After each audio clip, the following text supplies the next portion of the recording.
should be bold to point it out, because as Nkrumah said on the 16th of December 1959, when he presented our foreign policy to Parliament, he said that we will not be passive spectators, that as good friends, when you err, when you commit genocide, when you commit atrocities against women and children, we will point it out to you.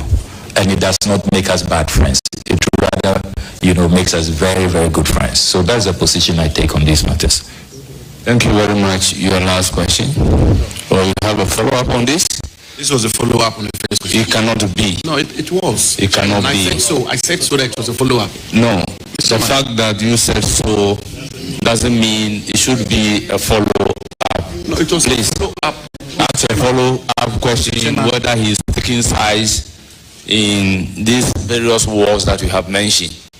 Please go ahead with the follow-up question on this. Mr. Chairman, respectfully, I asked a question about his leanings on taking sides, and I made a follow-up on the specific issue of whether or not he takes sides. It was all about taking sides. It was how is he going to marry? No, it was taking sides, and then I gave a specific example whether he takes sides. This is your last question. Last question. If you have a follow-up on this, I will allow it. Mr. Chairman, no. This is it. I can give you the documentations I use. No, because it's a follow-up. It was a follow-up on the first question. Thank you. So, Mr. Chairman, the question I want to ask the nominee, which is the second question, is the nominee, if he's given the nod as foreign minister, as I said initially, it's a very high office. And as he himself has been articulating, it will require, in his words, rules-based. It will require a lot of fairness, objectivity, and all of that. Mr. Chairman, on 23rd December 2024, the nominee made a post where he alleged that unimpeachable evidence from the Lands Commission shows that the two daughters of President Akufo-Addo have acquired some state lands in cantonments, and that amounted to state capture. Mr. Chairman, the company which was the subject matter of this allegation was Usunam Company Limited. Mr. Chairman, a search at the Lands Commission will show that the land in question is the property of administrators of the estate of Justice, the late Justice Johnson Sribo, a former Justice of the Supreme Court and Chairman of the Electoral Commission, who acquired the land as far back as 1969, specifically on 1st June 1969. And indeed, Mr. Chairman, at the time, the President's children were not even born. The subject matter land was acquired by the state, Mr. Chairman, as far back as 1869, and the lease will end in 2069. So clearly, this land is not state land. The President's children did not buy state land. On the evidence, on the record, it is absolutely clear that they did not buy state land. Will the nominee concede, given that he's seeking to be foreign minister and will be required to be fair to all manner of persons, that the President's children were wrongly accused and he will apologize to them? Thank you, Mr. Chairman. Well, your quick answer. Well, thank you very much for the question. The Honorable Abujinapo will recall that when I put out that article, I supported the article with evidence from the Lands Commission. I attached an official search that I had conducted on those two lands. Indeed, those are lands that you have in Somnam and then the lot boutique, a fashion boutique. And I sought to inquire from the Lands Commission the status, the ownership of the land. And the Lands Commission responded in that official search, which I published. And Ghanaians can go on my social media handles. You see the official search results, where the Lands Commission, in their response, indicated that all those lands are government lands. So in my article, I asked a question. Is this another state capture? Is President Akufo-Addo allocating state lands to his daughters? It was a question. based on empirical evidence, what the Lands Commission had told me in writing as official search results when I put in that official search. So there is really no need to apologize on this matter. We need to probably be discussing reforming the Lands Commission. You were Lands Minister. If you think that the Lands Commission misled me, you need to join us with ideas on how to reform the Lands Commission, get their data to be more accurate, so that when we conduct official search, what they tell us, the reports that they give us, their search certificates, are not misleading, because all of the facts you put out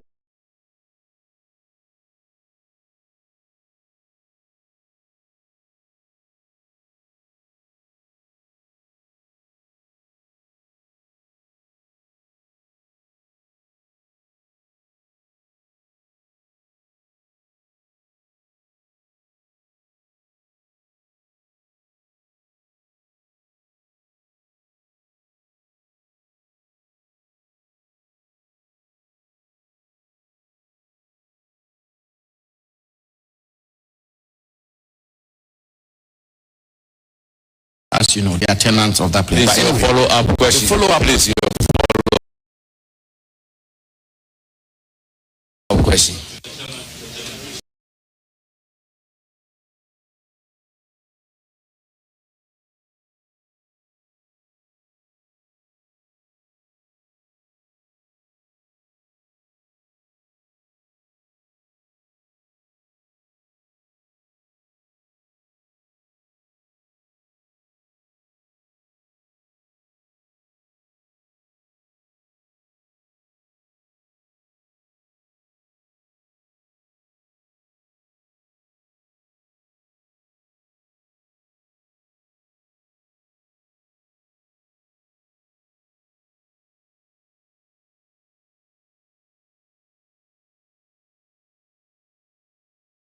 From the issue of the nominees'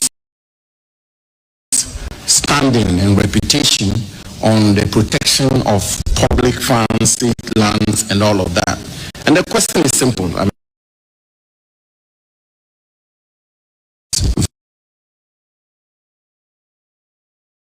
Allow it. Yes. If not, I will overrule you. well, it relates to the protection of state estates, generally speaking. And the question is very simple. In that protection, Mr. Chairman, you will see that the nominee has, on multiple occasions, asked for quotes the state to eschew frivolous foreign travels by government officials, end quote, and gone at great length to make the point about how we need to be frugal.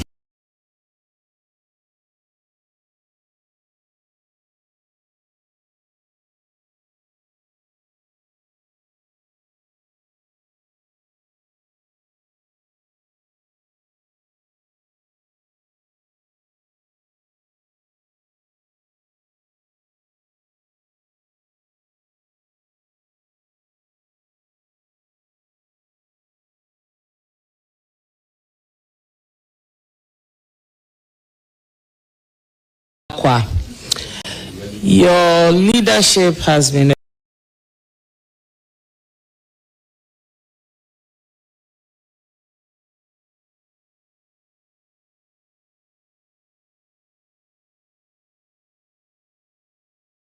exemplary.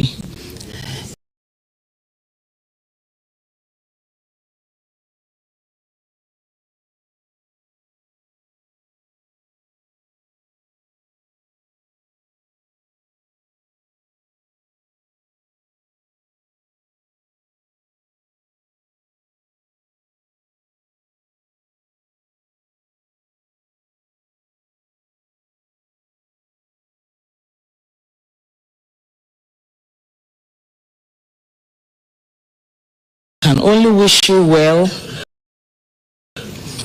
and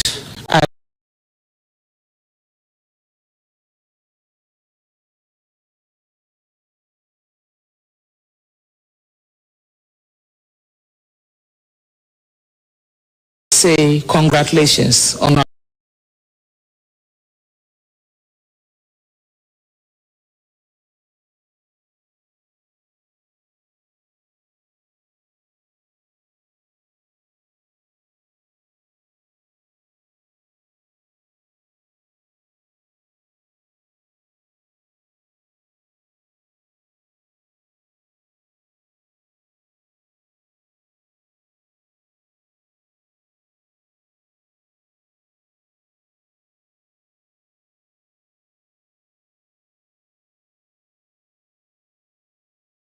diaspora. Well, thank you very much, Honorable Dole.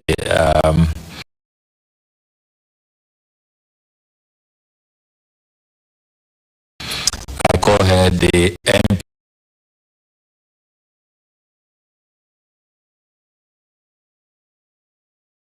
with the most embassies in Ghana.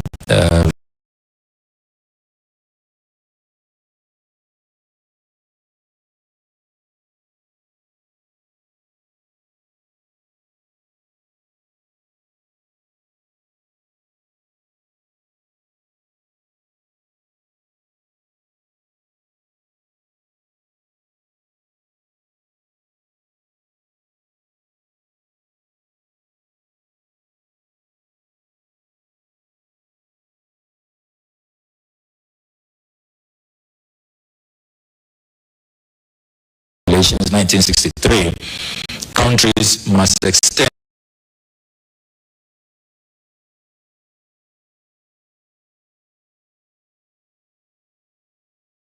their citizens. So, as foreign minister, when given the nod, I will make sure that we must make sure that this fund exists, that can be assessed by our foreign service staff to extend assistance, particularly in this period where the United States has announced mass deportations. Those who may be rounded up to be deported are entitled to consular support. We must get them legal assistance so that they are not just rounded up and deported, their rights violated. You know, sometimes even in the deportation, how they are deported, sometimes chained to seats and all of that, treated as criminals. That is a violation of their human rights. It affronts their dignity. And these are matters that I will pursue forcefully. So we will seek to establish the consular fund, and in the KPIs that we will be drafting for our diplomats, we'll also make sure that they prioritize the needs, the concerns, and the plight of Ghanaians who are living abroad. Because really, why establish an embassy if you cannot take care of Ghanaians within that jurisdiction? So that will be a priority area, and I thank you for bringing it up. Thank you. I'm sure our brothers and sisters out there will be excited about your response. I wish to wish you well on your appointment as the Foreign Minister for the Republic of Ghana, and I pray God's blessings for you. Thank you, Mr. Chairman. Thank you very much. I proceed to recognize Honorable Amprecho for this opportunity.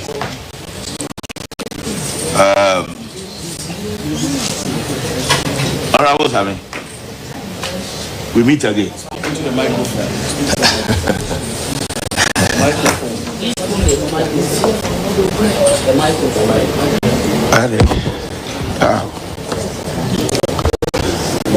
Honorable Samuel Okudzeto Ablakwa, MP for the good people of Northern. You are at the verge of becoming the number 3 diplomat of this great country of Ghana, after His Excellency John Dramani Mahama, the President, Her Excellency Jane Nana Opoku-Agyeman, the Vice President. Honorable nominee, permit me to remind you that the international arena that you are going to operate in and the diplomatic circles that you are going to engage in is very different from the political terrain that you have been dancing with your propaganda theatrics. Honorable member, you haven't started well. You are out of order. I will give you the floor to start well. Thank you. Else I will rule you out. We have worked and engaged. I have worked and engaged with you on the Foreign Affairs Committee for 8 years, including the last 4 years as the immediate past Deputy Foreign Minister for Political and Economic Affairs. And I can say, without any shred of doubt, that you have the capacity and the capabilities to rise up to the responsibilities of the position of the Minister for Foreign Affairs. If, and only if,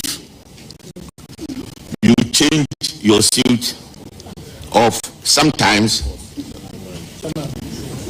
giving disinformation. And I have two references as my basis for making that point, and it's extremely important, Mr. Chairman. Thank you very much. The question is over. He started the crusade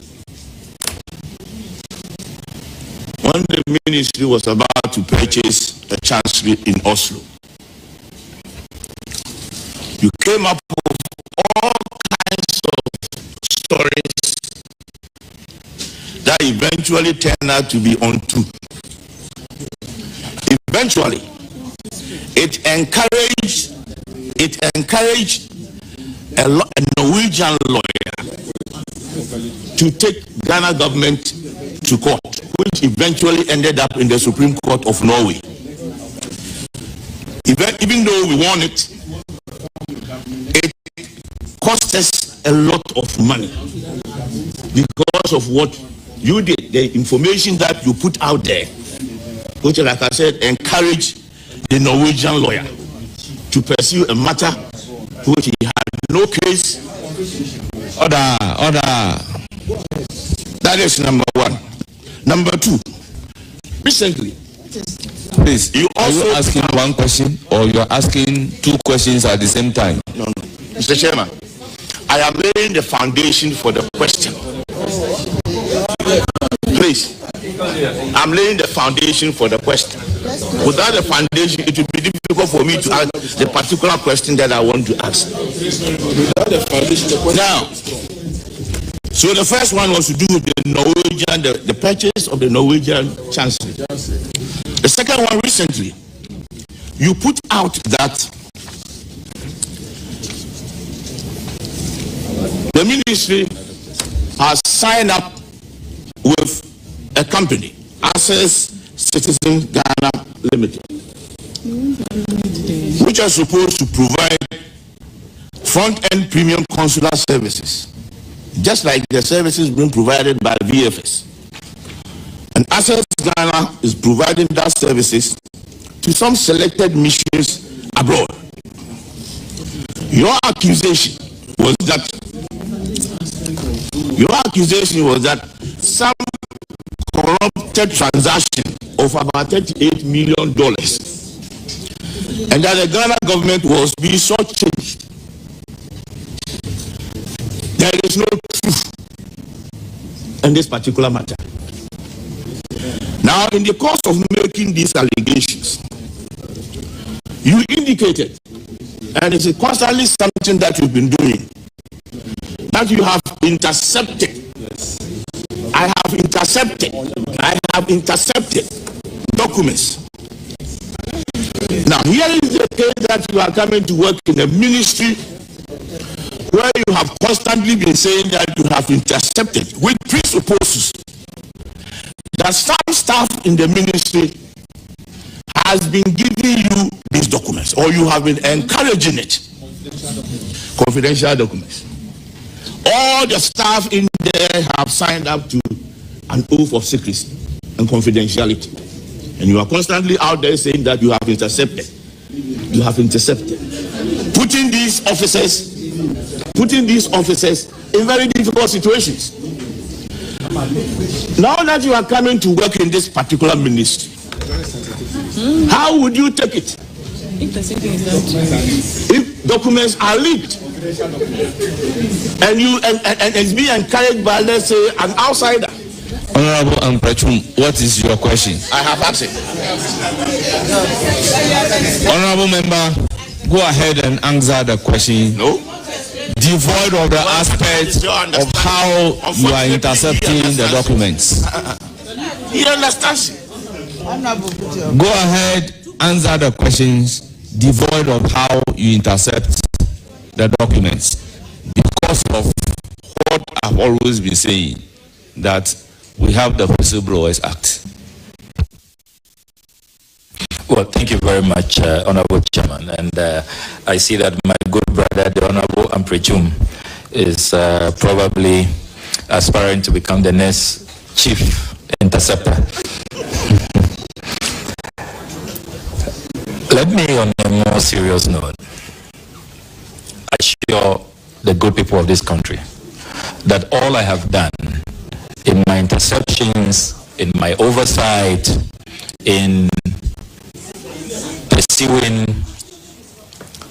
parliamentary due diligence has always been... Honorable members, let me place on record that I don't want any disruption today.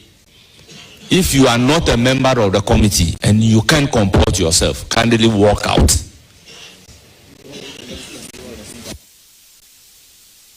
Well, thank you very much, Mr. Chairman. Mr. Chairman, as I was saying, all the interceptions, the parliamentary oversight, the due diligence I have carried out as MP and ranking member on the Foreign Affairs Committee has been in the national interest. Indeed, many Ghanaians have celebrated me for saving this country's billions of dollars, not cedis, dollars. I can go through a long list of over 100 exposés which have saved this country billions of dollars. And I will have thought that my colleague will be commending me for saving this country billions of dollars. On the specific matters you raise, Oslo Chancery purchase. Again, I should be commended that I saved this country $12.2 million. Remember that you had appeared before us that you were going to purchase that chancery. You brought us the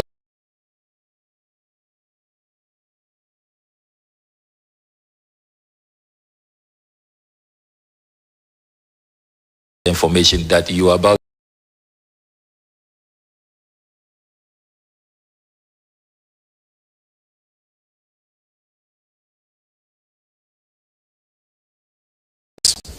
and in the work that I did, not being an armchair ranking member, indeed, the court documents that I have read, and you rightly confirmed that the Norwegian property owner took the government of Ghana to court. The defense of Ghana is that your ministry, the foreign ministry, did not authorize the official who went to commit Ghana. And that is why Ghana then won the case, and that official was chastised that she didn't have the full approval and authorization to go purchase that chancery. So what I put out was not false, it was fact. The court documents confirm it. You yourself told the judges, the Attorney General, Godfrey Dami, represented us in the Norwegian courts and said that that foreign service official did not have your authorization. The court records are there. I can produce them if the chairman wants to see them. So it's a confirmation of what I put out. And I should rather be commended, because but for me, if what you put the court is true, it means you wouldn't have known that your officials in Norway were committing you to this outrageous purchase, which will have cost Ghana money. So please commend me. I saved Ghana money. Then on access, the again surprised that you say that that matter is not true. And you see, you can't have it both ways.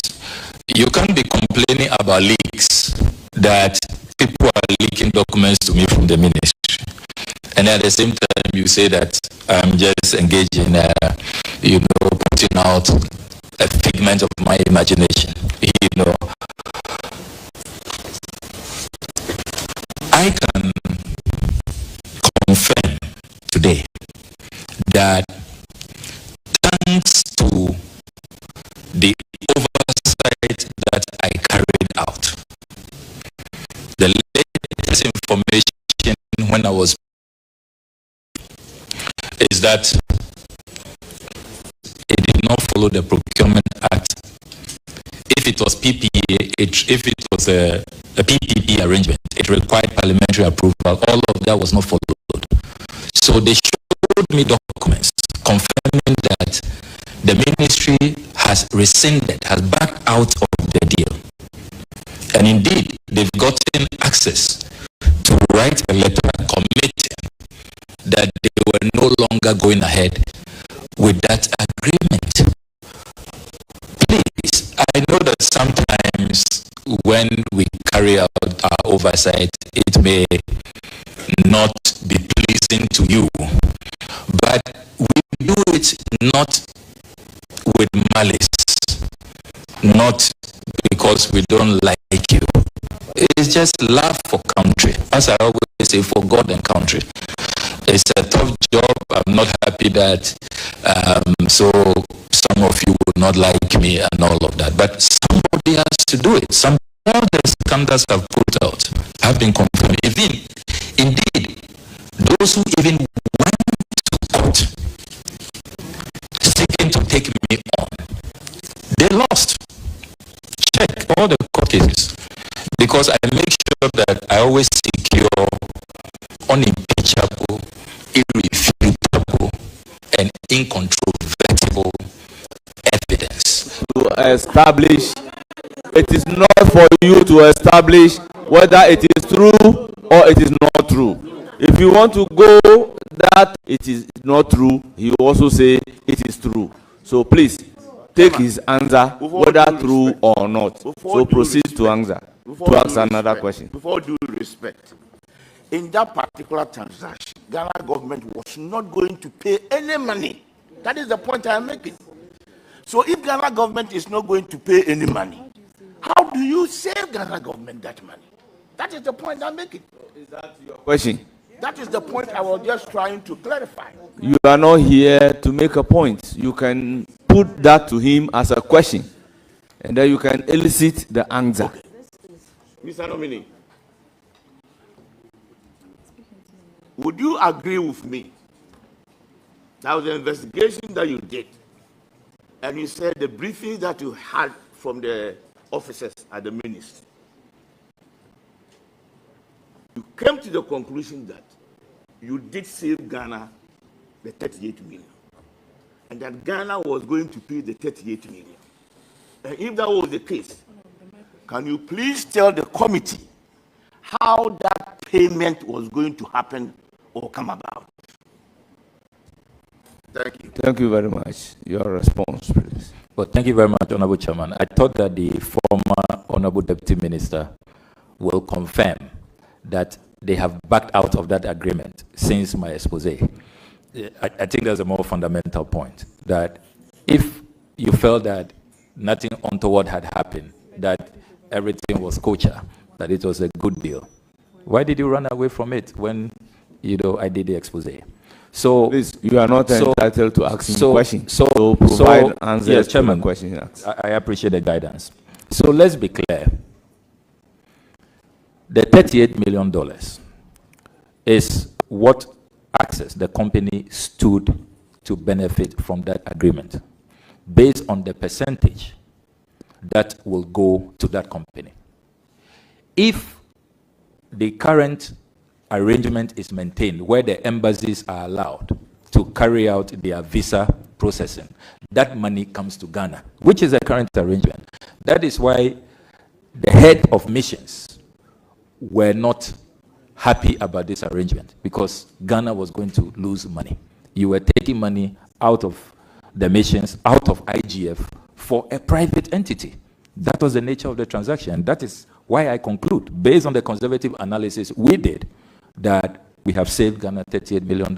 And I can make the agreement available, Mr. Chairman, if the committee would want to see it. Thank you very much. Any further question, or you are done? There are further questions. I don't want to go there again because I was highly involved in this particular matter that he's spoken about.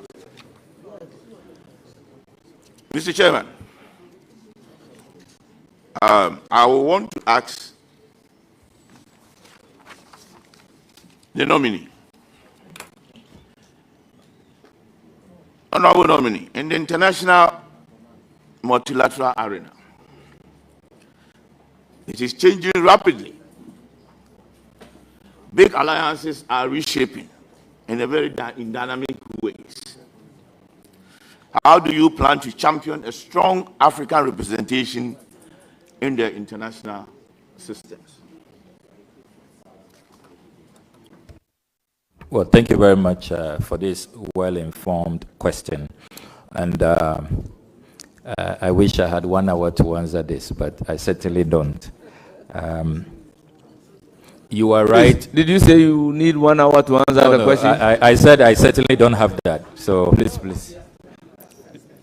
So, Mr. Chairman, first of all, the changing global dynamics have to be appreciated. We are clearly now in a multipolar world. We've moved from unipolar to bipolar. Now we are in multipolar. We are seeing the growing influence of the BRICS countries.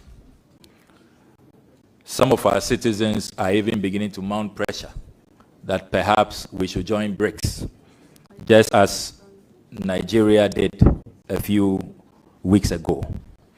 And we all know that BRICS is now presenting very interesting options. They have the new development bank, which has about $100 billion available in there, a combined GDP of about 27 trillion US dollars, 40% of the world's population. So in terms of market, that is a large market share. And we all know that our biggest trading partner now is China. And China is at the center, is right in there in this BRICS arrangement. So I think that Africa should really come to this table in a united way. Imagine what we can achieve, as Osajefo said, if we unite. At the UN, for example, the African bloc is the biggest bloc. We have more votes at the UN, but unfortunately we are not united. We don't vote in a particular way. Different, considerations. And it's the same challenge even with trade. Intra-Africa trade is still hovering under 20%. We trade more with Europe and Asia than we trade amongst ourselves. A very, very sad situation. And that's why Kwame Nkrumah muted the idea of the Africa Continental Free Trade Area in Addis Ababa in 1963. It took more than 40 years for it to now be coming into fruition, albeit in a very slow pace. So my response to you will be that let us unite. And I'm glad that President Mahama has so much goodwill. Look at the number of heads of states who attended his inauguration. And already he has so many invitations. He's just returned from Tanzania, Kenya, and everybody wants to, host him and have a discussion with him. And I think that he has that potential of not only becoming the focal point, a potential AU chairman, to really galvanize Africa and get the African nations to unite so that together we can have a common position on what the African interests should be.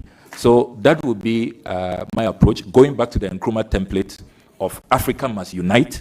Let's present a common force. And with that, we are talking about a market of about 1.5 billion.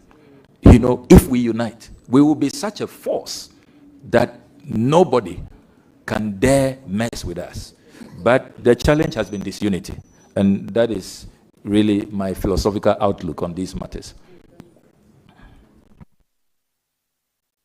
Follow up, Mr. Chairman. Yes. You just You mentioned the to... African Continental Free Trade. Yes, Mr. Nominee. Until the NPP government was able to secure the use of Ghana as the base for the After Secretariat, Ghana has been an active member of many multilateral platforms, but hasn't really attracted any significant secretariat comparable to the AU in Addis Ababa, or the UN office in Nairobi, or ECOWAS in Abuja.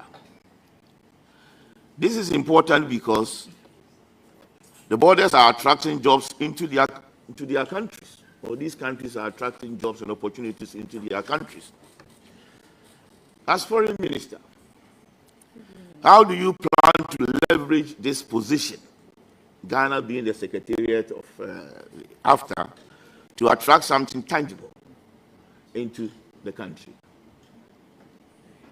I mean, certainly I have gone on record in this House to commend your government for securing the Africa Continental Free Trade Area Secretariat.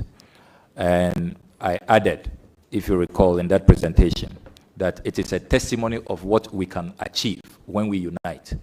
I recall that former President Akufo-Addo reached out to former President Mahama, former President Rawlings, God bless his soul, former President Kufuor, and all of us across the divide, and said, look, let's form a joint campaign team and campaign for this secretariat. And that is why we were such a formidable force and we secured it. So I'm a bit disappointed that you have tried to partisan it and you have discounted the contributions that all of these former heads of states, particularly from my side of the political divide, did.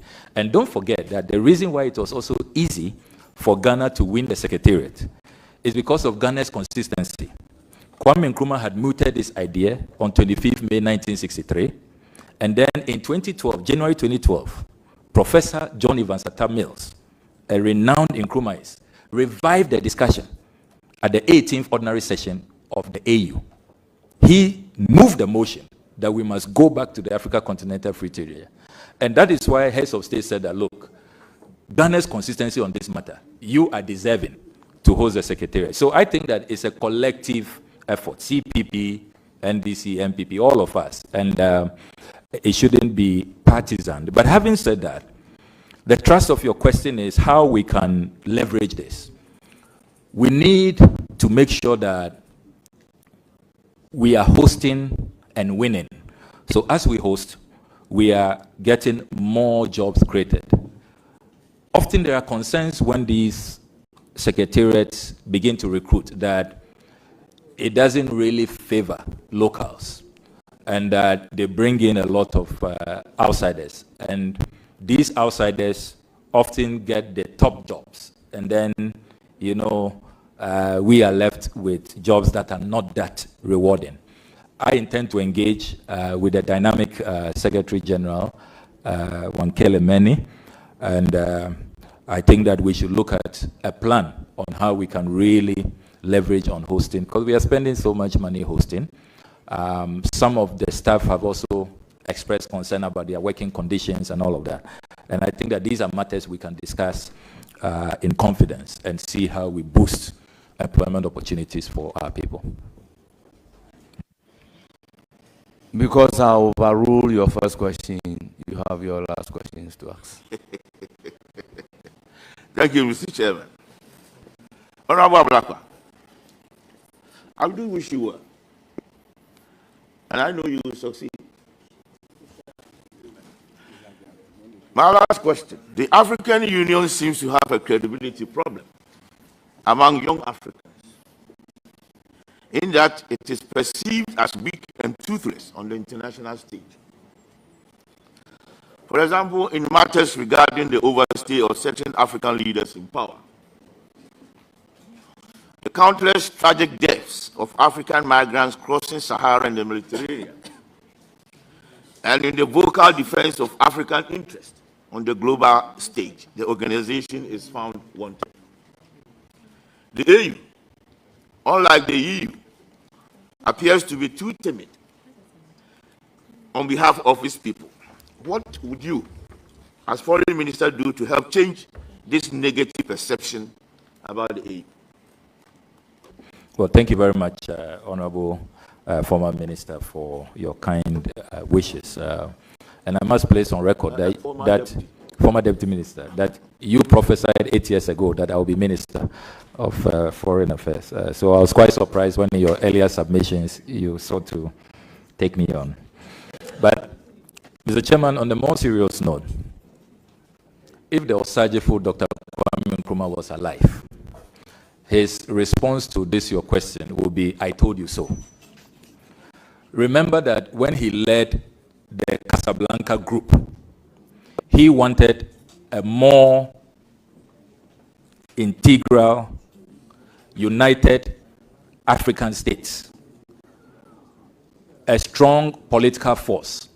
He added that we must have a standby force, military force, we must have a bank, we must have a common currency, we must remove all trade barriers, trade tariffs, artificial borders, which are relics of the Berlin Conference when Otto von Bismarck called his friends in Europe and shared Africa amongst themselves. But unfortunately, the Monrovia group prevailed, and they said, let's have a loose union without an Africa standby force, without a bank, and all of these, political structures that the visionary Kwame Nkrumah put forward.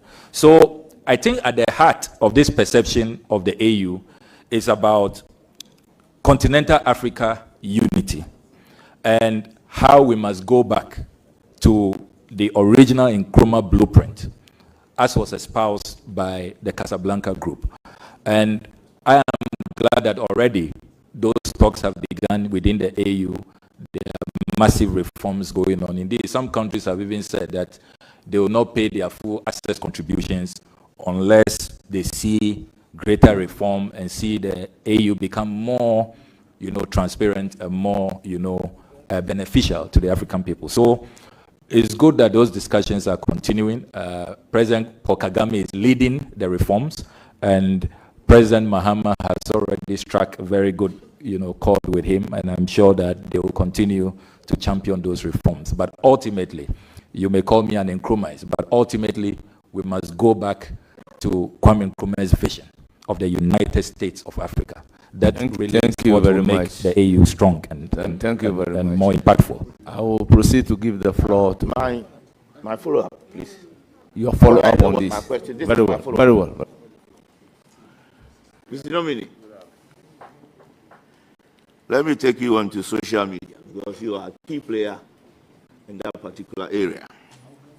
Social media has become a source of misinformation and disinformation, undermining the ability of leaders in West Africa to mobilize public support for its decisions and development agenda. You are one of the leading politicians who uses social media a lot to get your message and interest across. Looking at the generality of the situation and the concerns across the political divide, what are some of the initiatives that you will promote to overcome this dangerous development? Well, thank you very much. I take the view that social media is a double-edged sword. It can be a force for good, and then if it's misused, it can be weaponized and, used as a destructive element. I think that African leaders should become conscious of the new age, new media, and we should encourage more transparency. My view is that if African leaders and African governments adopt an open governance architecture, if they are more transparent, they are more accountable, then the people will know. Knowledge is power. It will not be easy for the people to be misled. Unfortunately, in Africa, you struggle to get information.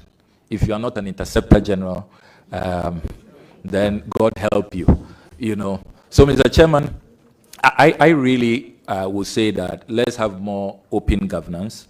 The RTI has been passed in Ghana, but in terms of its success in implementation, there is much to be desired.